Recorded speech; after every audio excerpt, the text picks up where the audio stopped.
Hoje é quarta-feira, 15 de julho, trazendo as principais informações do dia. Começar conjuntamente esse dia bem informado, um momento que eu separo no meu dia para entender o que está acontecendo e agora compartilho também com vocês. Minha gente, o governo federal decretou por meio do DENIT, o departamento que tem sido responsável pela gestão das estradas aqui na Bahia, as estradas federais, as BRs, desde quando a Via Bahia saiu. Então, o DENIT decretou estado de emergência na nossa BR-324.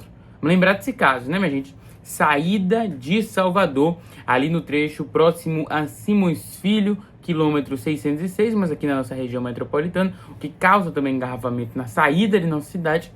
Abriu uma cratera, um buraco. Começou com afundamento, liberou a via, primeiro interditou totalmente, liberou a via, a situação piorou e não estão sabendo como resolver, né? O que tudo indica.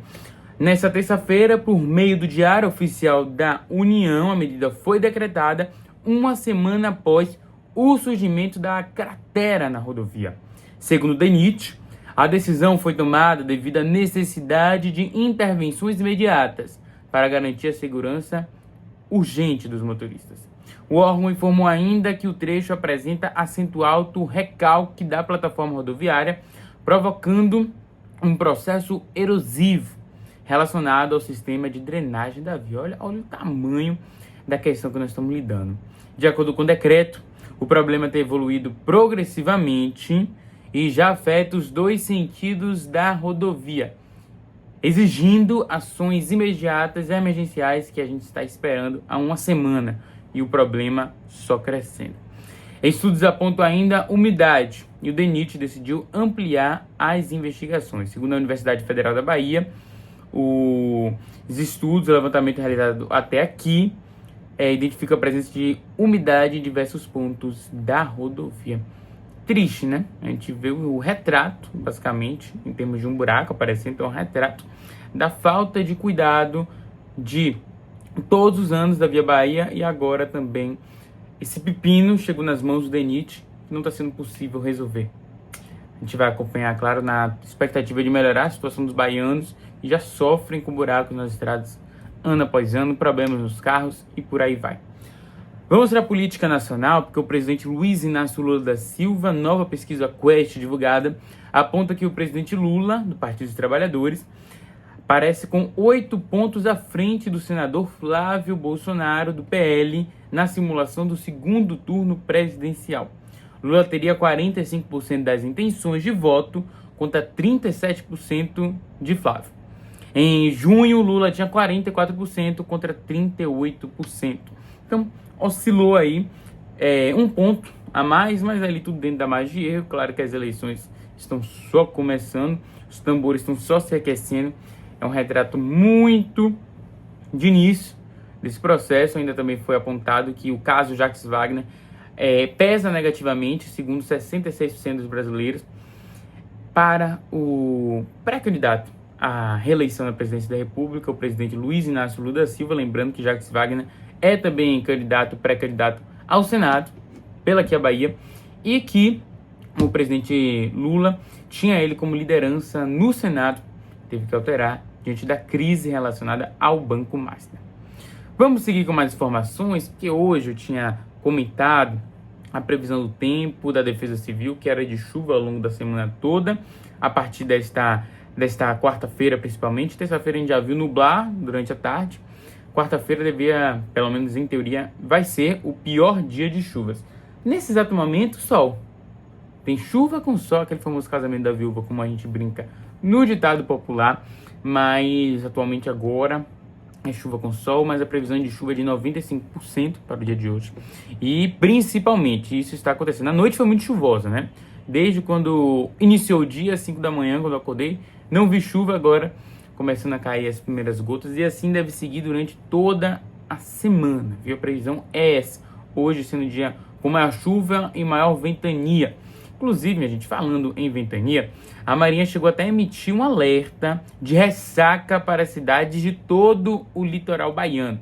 Salvador e outras cidades do litoral podem ser atingidas por uma ressaca forte, causada pelo avanço de um sistema frontal com ondas de direção sul a sudeste de até 2,5 metros.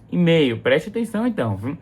Entre amanhã do dia 15, ou seja, hoje, quarta-feira, e amanhã do dia 17 de julho, sexta-feira, de acordo com a Marinha do Brasil, é para ter atenção.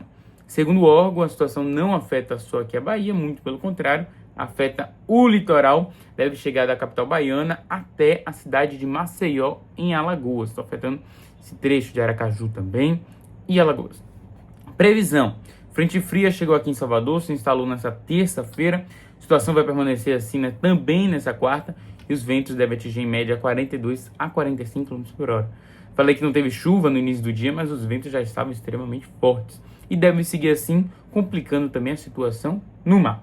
Mesmo com o afastamento da frente fria nos dias seguintes, a atuação do corredor de umidade deve seguir aqui na capital baiana. Diante disso, a travessia Salvador-Mar Grande foi suspensa na manhã dessa quarta-feira por conta das condições climáticas. A Capitania dos Portos da Bahia anunciou a suspensão da travessia. A gente não quer ver tragédia, né? Infelizmente é um modal que fica extremamente refém das condições climáticas. Viagem entre Salvador e Ilha de Itaparica, as linhas para Morro de São Paulo e Boipeba permanecem também interrompidas por questões de segurança. Clima friozinho, esperava até mais frio para hoje, estava preparando para pegar meu casaco e isso não aconteceu, né? Botei minha camisa aqui normal, porque tá solzinho, mas a perspectiva é essa nos próximos dias.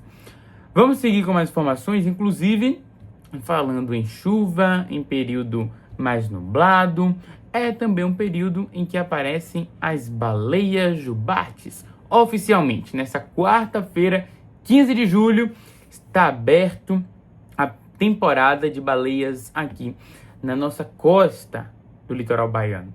Inclusive, também é aberto o ponto fixo de observação do projeto Baleia Jubarte, instalado no Museu Náutico do Farol da Barra. Durante o período de migração dos animais pelo litoral baiano, moradores e turistas poderão acompanhar a passagem das baleias, além de conhecer ações voltadas à pesquisa científica, atuação ambiental e turismo sustentável. A iniciativa começa nesta quarta-feira, funcionará diariamente como base para monitoramento das baleias jubartes e outros animais também que passarem por aí, que são estudados pelo projeto. Lembrando que em 2025, já é típico, né? Mas em 2025, só para trazer um número, 27 baleias foram observadas só em um único dia no Farol da Barra por esse projeto. Então, as atividades, você quer ir, acho que é bem interessante, inclusive, né, a gente aproveitar o que Salvador nos entrega tanto. Essa nossa fauna tão rica, nossa Baía de Todos os Santos, que precisa ser, sim, sustentavelmente muito bem explorada. As atividades começam de 9 da manhã até 5h30 da tarde, no horário do funcionamento do próprio Museu Náutico da Bahia. Mas vamos seguir com mais informações. Minha ideia aqui, minha gente, já passando para vocês, é de fazer um balanço do noticiário em torno de 15 minutinhos para a gente começar bem o dia. Por dia eu fiz um vídeo maior, me empolguei no falatório, mas a ideia é da gente tentar manter um ciclo de 15 minutinhos. Inclusive, ontem também eu comentei sobre a situação na Prefeitura de Salvador, sobre a secretaria que teve justamente operação do Ministério Público, com a secretária pedindo exoneração por participar de uma organização criminosa, Luciano Sandes. Estamos falando da Secretaria de Articulação Comunitária e Prefeituras Bairros, uma das secretarias que tem maior capilaridade. Bruno Reis já escolheu, então, sua nova secretária, viu, minha gente? Nós estamos falando de uma daquelas funcionárias de carreira, então não é uma troca propriamente de ideia, de movimentação, é apenas uma troca diante deste escândalo.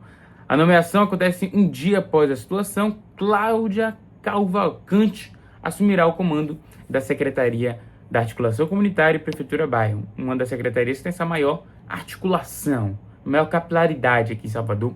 Uma secretaria bem importante nessa relação com líderes comunitários que muitas vezes em ano eleitoral como esse puxam muitos votos. Vamos fechar com o nosso esporte, porque a Copa do Mundo está chegando em sua reta final. Como sempre, é tido, né, como comum que o aqueles que são mais fortes não chegam não conseguem vencer na prática. Até o Brasil já foi alvo disso, né, inclusive. O Brasil já foi favorito, por exemplo, na Copa de 2006, já foi favorito na Copa de 1998 e não foi campeão. Mesma situação aconteceu agora com a França. Curioso, a Espanha volta a uma final com esse jogo que não, todo mundo já colocava ele nos bolsões de favoritos, por ser um pessoal novo que conseguia jogar muito bem, como o Yamal, essa grande estrela do time, que não bateu o pênalti, inclusive a grande estrela não bateu o pênalti no gol convertido, levantou discussões, tá vendo aí, não precisava ser Vini Júnior que era para bater. Levantou diversas discussões no mundo esportivo. Esse debate nunca vai deixar de existir. O que não teria sido daquele jogo Brasil e Noruega se Bruno Guimarães não tivesse perdido o pênalti, né? Mas sem devaneios. Espanha volta a uma grande decisão, assim como em 2010 jogou aquele futebol simples, mas muito eficiente. E chega uma final e a França não viu a cor do jogo. Muitos criticaram, inclusive, Deschamps, fez sua última partida do técnico francês à frente da seleção. E dessa vez Deschamps vai deixar o clube, fez uma troca que foi criticada, inclusive, na organização do time, mas não foi só isso, né? A França não conseguiu se organizar, perdeu de 2-0. A Espanha chega ao final e, no final das contas, os 4 favoritos que a gente tinha, os bolsões de apostas, foram quem conseguiram chegar nas semifinais e agora estão configurando a final. França, Inglaterra, Argentina, que é o confronto de hoje, Inglaterra e Argentina, e também a Espanha, que agora é a primeira finalista. Muitos apontam também uma mudança na organização da Copa do Mundo. A FIFA colocou que aqueles que são os 4 primeiros do líder do ranking da própria FIFA não podem estar no mesmo chaveamento. Por isso, favoreceu essa grande semifinal acontecer com os 4 favoritos. Um dos fatores, obviamente. Espanha volta a uma final. Vamos lembrar como era o mundo em 2010, quando a Espanha foi campeã e foi sua última final. A Espanha, inclusive, em 2014 fez vexame. 2018 foi se recuperando. 2022 também não chamou atenção, mas já se tinha expectativa numa nova geração, com a Eurocopa, inclusive, chancelando tudo isso, ganhando da França, a Espanha sendo sempre esse carrasco da França. E naquela época, em 2010, o iPhone 4 era lançado. O WhatsApp ainda surgia em outubro de 2010. O Instagram surgiu em outubro de 2010. O WhatsApp ainda era pouco utilizado. E TikTok nem existia. Economia, o mundo sentiu os efeitos da crise de 2008. Mas, quando a gente vem aqui para o Brasil, o presidente era Luiz Inácio Lula da Silva, mesmo atual, que vinha deixando seu último mandato, passando para Lula, passando para a Dilma, primeira mulher a ser eleita no nosso país. O PIB brasileiro crescia em 7,5%.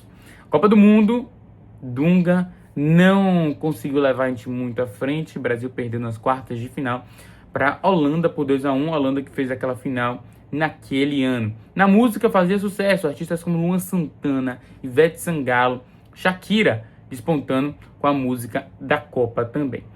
E a gasolina custava R$ 2,60, bons tempos, hein? Já o dólar custava R$ 1,75.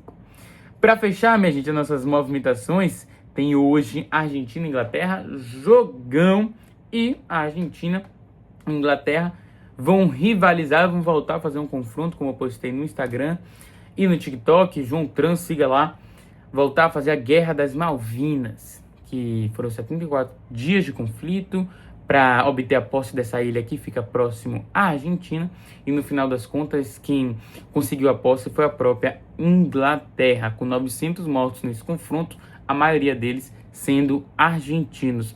4 anos depois, a Argentina vinga eles, só que no futebol, assim como dessa vez na Copa do Mundo.